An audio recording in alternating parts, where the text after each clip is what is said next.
O futebol chegou ao nosso país em 1894, através de Charles Miller, um brasileiro que passou uma temporada na nação berço do esporte, a Inglaterra. De volta ao Brasil, ele trouxe na bagagem 2 bolas e um livro de regras. Esse foi o pontapé inicial para a pátria de chuteiras. Átomos e inferências, robôs que trabalham sem terno, resíduos postos à venda, vacina contra o cemitério, conforto e freio nas ganas, planeta é mais que hemisférios, ciência mata, ignorância, desvenda olhos e mistérios.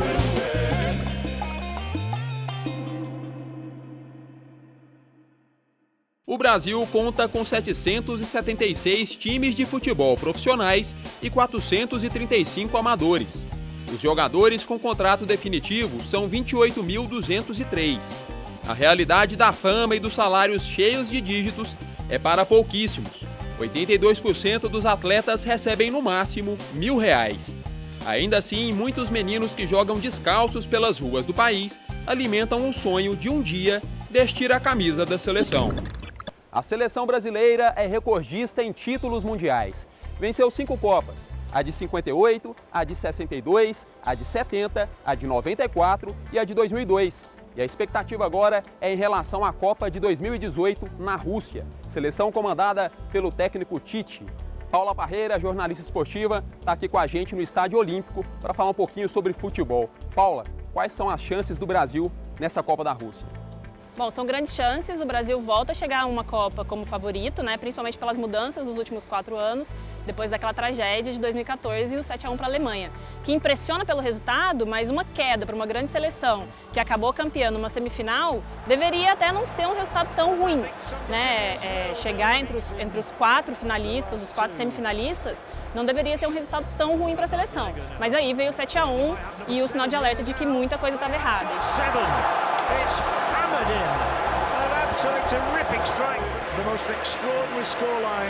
Paula, fala-se muito que o Brasil é o país do futebol, né? Quando foi que ele conquistou esse, digamos, título? Esse rótulo de país do futebol, ele tem um quê de ufanismo e cultural também, né? Então, o futebol já era um esporte muito popular no país desde que chegou aqui. Mas eu acredito que o bicampeonato mundial deu a certeza ao país de que ele poderia competir em alto nível, né? Superou o trauma de 50, que foi perder uma Copa em casa na final contra o Uruguai. Então, assim, e ter o Pelé e o Garrincha entre os melhores do mundo, né? Jogadores que foram incontestáveis, o Pelé é considerado o maior jogador da história, né? De todos os tempos. Então, ter aquele bicampeonato em 58 e 62, com esses 2 jogadores como os melhores, acho que deu ao país uma autoconfiança muito grande, né? E a massificação também, né? Com o bicampeonato mundial em 58 e 62 veio também a massificação por meio dos veículos, né, de mídia. A mídia sempre deu muita força para o futebol, né? Mas esse aspecto de esporte popular no país eu acho que sempre existiu. E país do futebol tem um certo ufanismo aí sim, assim, hoje se a gente for pensar também, a Alemanha pode ser um país do futebol, né, uma tetracampeã muito forte, a Inglaterra é o país do futebol, tem só um título mundial, mas tem a principal liga do mundo.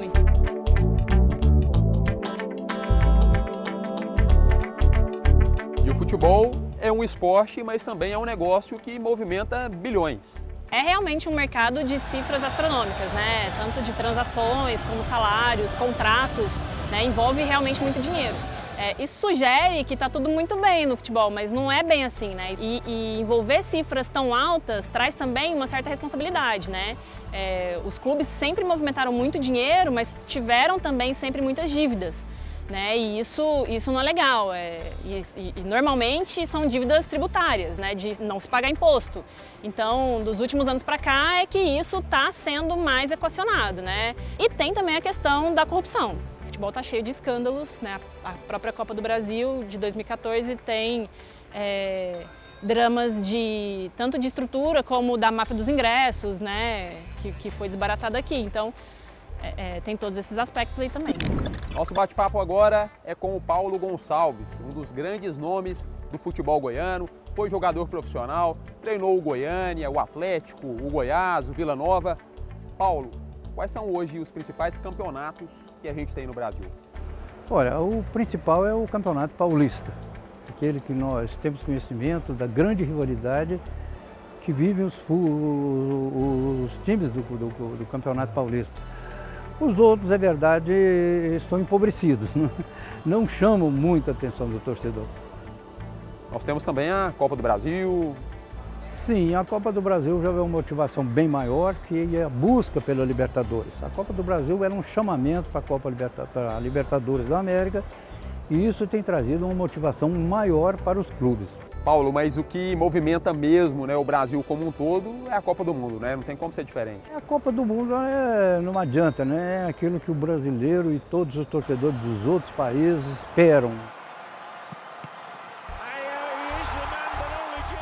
Paulo, você que foi jogador profissional, conta pra gente qual que é a sensação de fazer a rede balançar e ver isso aqui lotado, né? A presença maciça do público no estádio, torcendo, gritando. Essa presença do torcedor faz toda a diferença no resultado dentro de campo, né? O torcedor, ele caminha com o jogo e atualmente ele caminha também com o craque, aquele que faz o gol. Então nós tínhamos antes no Brasil, o Neymar, quando jogava aqui, era a sensação do futebol brasileiro. Hoje nós estamos pobres realmente de atacantes, daqueles que fazem o gol, daqueles que motivam, daquilo que você falou. O grito da torcida, entusiasmado, que vai junto com o jogador. Nós estamos em falta disso. O Brasil não está fazendo mais esses craques.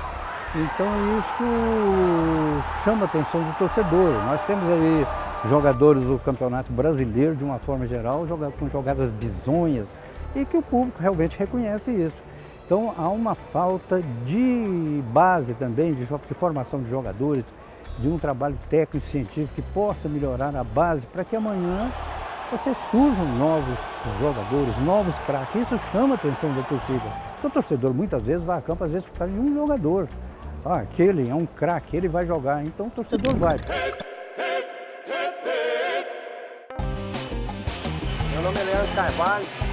Estou aqui no Estádio Olímpico acompanhando Dragão e Guarani. Já está 2-0 em intervalo do primeiro tempo, vai acabar 4-1. Sempre que eu posso, eu estou acompanhando o Atlético no estádio, seja aqui ou no Serra Dourada, às vezes no interior. A emoção de acompanhar o jogo no estádio é totalmente diferente da televisão e do rádio. Eu não troco a sensação de assistir ao vivo aqui por nada. Meu nome é Eduardo Bezerra, sou aqui de Acari, no Rio Grande do Norte. E essa é a forma que eu tenho para assistir os jogos do meu clube de coração, Corinthians. Assisto todos os jogos pela televisão. Gosto muito de ver pela TV, pelo fato da comodidade e também pela qualidade das transmissões esportivas. É isso. Valeu, um abraço a todos. O Viver Ciência faz agora um rápido intervalo. Olha só o que vem por aí. Pesquisa investiga motivos para a baixa lotação dos estádios brasileiros. E no quadro Casulo de Ideias, Sofia e Vitor explicam qual é a diferença de assistir jogo pela TV e no estádio. No estádio é mais real e em casa a gente fica tipo, onde é que tá, porque eles mudam de câmera muito rápido, tipo, tá aqui, aí ele muda pra cá, ele muda pra cá, ele muda pra cá.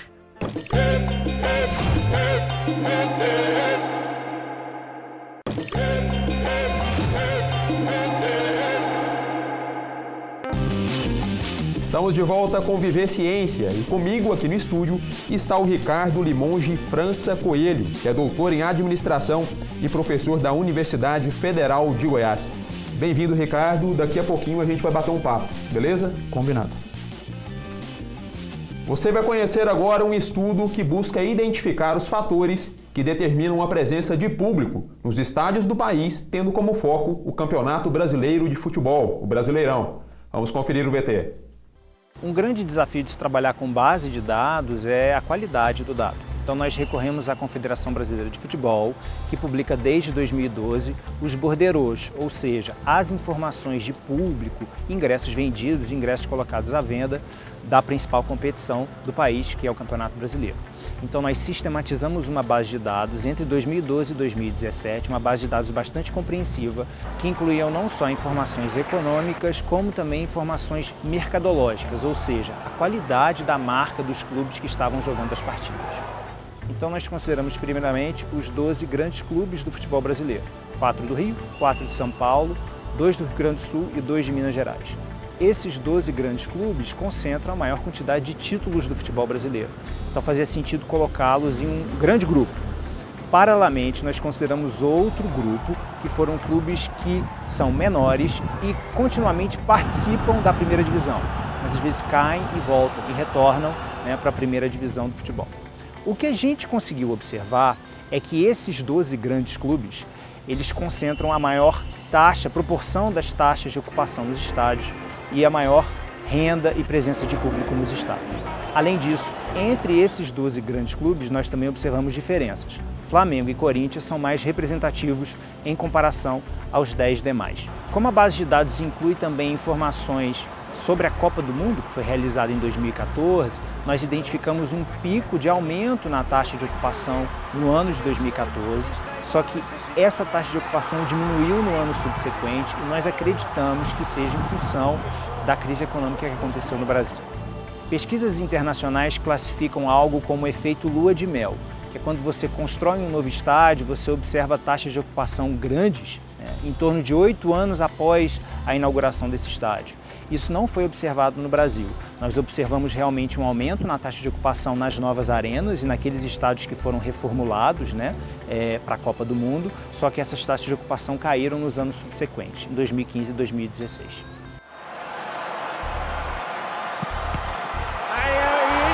As taxas de ocupação no Campeonato Brasileiro de Futebol estão muito distantes dos principais campeonatos do mundo, como o Campeonato Inglês e o Campeonato Alemão.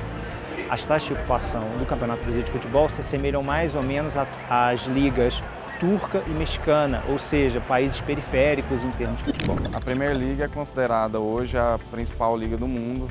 Ela está em primeiro no ranking de ligas e em relação ao nosso campeonato, percebemos que a taxa de ocupação há um abismo entre a taxa de ocupação do campeonato inglês e do campeonato brasileiro. Percebemos que há uma taxa de ocupação em torno de 90% do campeonato inglês, foi divulgado no nosso relatório, enquanto que no campeonato brasileiro essa média dos anos estudados foi em torno de 40%. Pelo fato do Brasil ser considerado o país do futebol, acaba tendo uma pressão exigindo essa presença de público nos nossos estádios, porque como que um país é considerado país do futebol e você vai assistir a um jogo e você nota que o estádio está vazio e toda vez que uma pessoa olha para um estádio e vê que ele está vazio, a primeira coisa que vem à cabeça é que as pessoas não estão tendo interesse nesse tipo de atividade. O principal resultado da pesquisa foi identificar que quanto mais cheio o estádio, maior a probabilidade de vitória. Então a taxa de ocupação em torno de 60% gera uma probabilidade de vitória em torno de 80%. E isso produz uma grande implicação para o gestor esportivo, que vai procurar manter o estádio sempre mais cheio, procurando melhorar o desempenho do clube que está jogando em casa. Quais fatores implicam em uma maior presença do público nos estádios brasileiros? Bem, a gente pode identificar com a pesquisa que realmente a qualidade do time, a forma que ele está posicionado na tabela são realmente aspectos bem diferentes. Como está sendo discutido essa questão da paixão, então à medida que o time está se envolvendo, o torcedor está se envolvendo com o time, conseguindo ver que ele está conseguindo disputar realmente, seja conseguir uma vaga no Libertadores ou de repente até o título, realmente isso tem sido um grande motivador para o torcedor realmente sair da comodidade de casa e ir até o estádio. Os horários dos jogos também influenciam? Influenciou bastante porque, se a gente for pegar, tem a questão do horário de verão, por exemplo, que no Brasil tem uma diferença de uma região para outra. E outro ponto também, se a gente for pegar domingo, que foi uma tentativa recente da CBF da mudança de horário, teve impacto significativo para as pessoas. O que já era comum dos anos 90, a gente assistir jogos do campeonato italiano em casa no domingo. E isso está se tornando um hábito no brasileiro também, ir ao estádio com a família para depois se reunir também com os amigos. Os jogos domingo de manhã, então, tiveram uma maior participação dos torcedores? Isso. Dentro do que a gente analisou foi significante. Realmente, em comparação à média, o domingo realmente se mostrou promissor para os times investirem como forma de atrair mais seu público. E, Ricardo, de que forma esses dados podem ser utilizados para tentar ampliar a participação dos torcedores nos estádios? Eu acho que pode provocar os gestores a verificarem quais são as estratégias para manter e aumentar. Por quê? Se a gente for comparar, por exemplo, a outros esportes, acho que eu gosto de comparar com a NFL nos Estados Unidos, lá, na verdade, a preocupação não é um jogo, é um show, é uma emoção que as pessoas vão até o estádio participar. E o futebol aqui no Brasil não está conseguindo atrair muito isso. O estudo não pega, mas se a gente for considerar violência, dentre outros fatores, pode acabar levando as pessoas em casa. Então, cabe aos gestores tentar, de fato, mostrar que o time está se profissionalizando e mostrar atrativos também para que o estádio seja o jogo, mas também todo um passeio, algo diferente para os torcedores. Ricardo, essa baixa ocupação dos estádios é algo preocupante, né? Se a gente considerar que muitas arenas foram reformadas, né, a altos custos para receber os jogos da Copa e hoje estão com ocupação aí abaixo do esperado. A gente até fez uma análise para tentar identificar se alterar ou melhorar as arenas teria um impacto. O grande problema é que no Brasil a gente tem poucas regiões com times fortalecidos. Realmente eles estão localizados no Sudeste.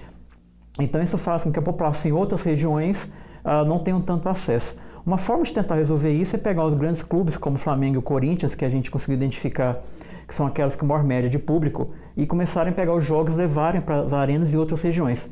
É uma forma de tentar puxar um pouco mais a média para essas arenas que estão ficando, obviamente, socateadas. Ok, a gente continua esse bate-papo daqui a pouquinho. Intervalo rápido no Viver Ciência. Até já!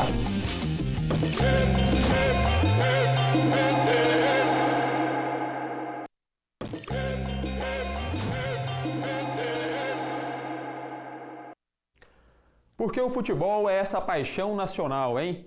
Parece que já vem do berço. A criançada batendo bola na rua, usando os chinelos de trave e fazendo gol até no videogame. Eu conversei com o Vitor e com a Sofia sobre o esporte e sobre o papel da torcida. Olha só.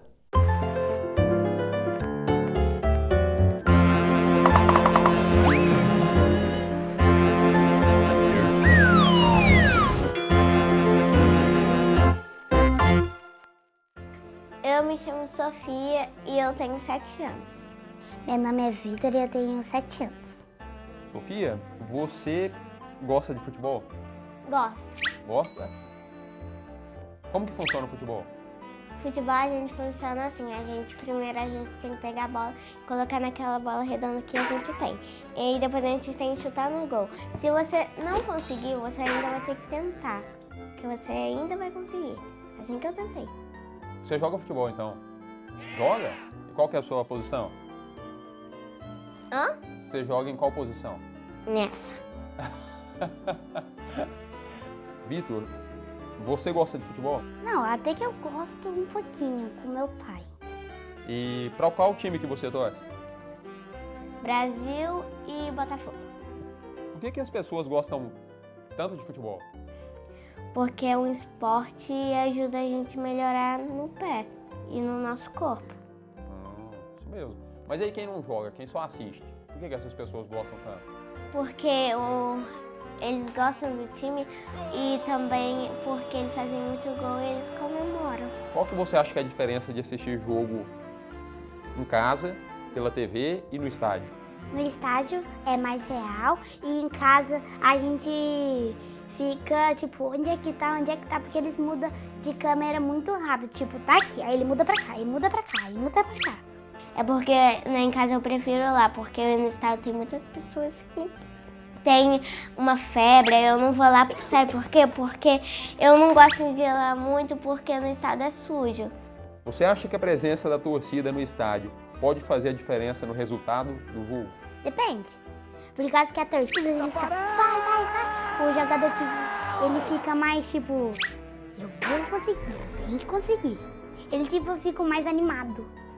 Tipo assim, como que um tá jogando pro outro, ele já, vai, Neymar, aí ele pode errar. Ah, pode atrapalhar então? É. Então a torcida pode atrapalhar o jogador? É. Ajudar não?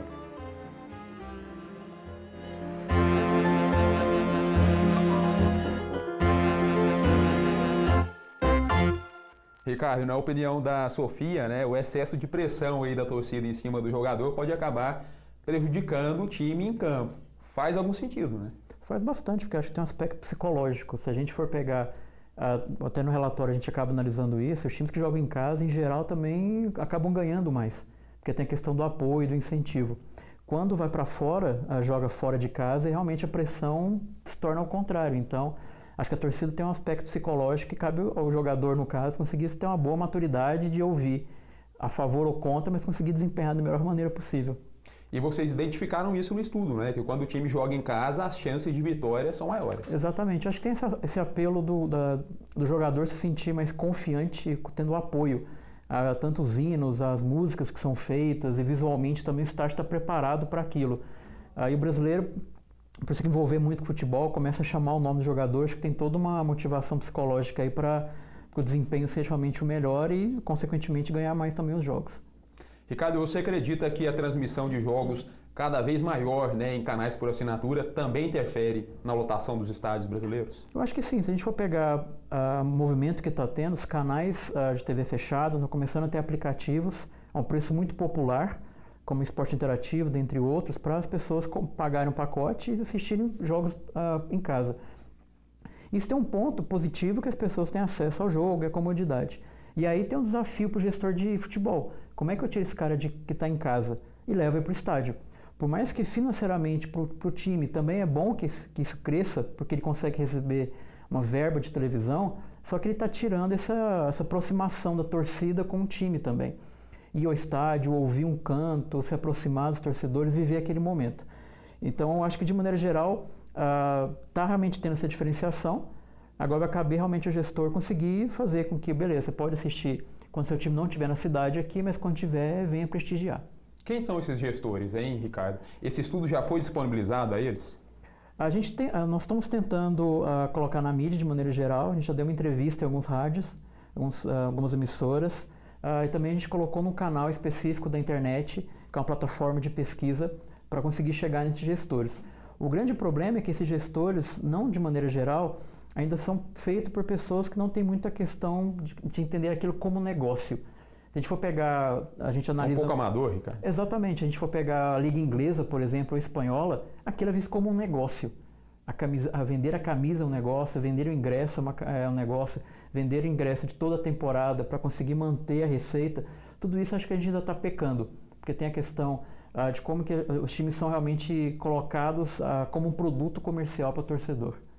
Ok, assim a gente encerra mais um Viver Ciência. Ricardo Limonge, muito obrigado pela participação no nosso programa. Eu que agradeço o convite, me coloco à disposição no curso de administração, uma linha de pesquisa de marketing, aos interessados que queiram estudar um pouco mais o desempenho do futebol nacional ou até mesmo internacional. Obrigado. E obrigado a você que nos acompanhou até aqui. Nossas redes sociais estão aparecendo aqui na tela, ó. Deixa lá seus comentários que a gente responde com o maior prazer, combinado? Até a próxima, tchau!